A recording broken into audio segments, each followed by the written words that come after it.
எந்த ராசியின் அடிப்படையில் வந்து யோகம் அவங்களுக்கு வரும், தடையில்லா வெற்றி கிடைக்கும் சார்? யோகம் அப்படிங்கிறது உங்கள் ஜாதகத்தை பொறுத்து. ஒருவருடைய ஜாதகம், நான் நிறைய முறை சொல்லியிருக்கிறேன், ஒரே ராசியில் வந்து பல கோடி பேர் இருப்பாங்க, ஒரே நட்சத்திரத்தில் வந்து பல கோடி பேர் பிறந்திருப்பாங்க.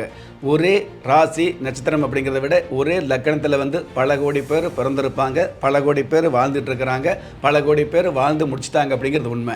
ஆனால் ஒரே ஜாதகம் அப்படிங்கிறது ஒருவருக்கு இருக்கக்கூடிய ஜாதகம் மற்றவருக்கு வாராதங்கிற விஷயத்தை நான் சொல்லியிருக்கிறேன். சொல்கிறாங்க இல்லையா, என் ராசிக்கு எதுவுமே சரியே வரமாட்டேங்குது அப்படிங்கிற விஷயத்தை வந்து கொஞ்சம் கடினமான வார்த்தைகளில் கூட நிறைய பேர் சொல்லுவாங்க.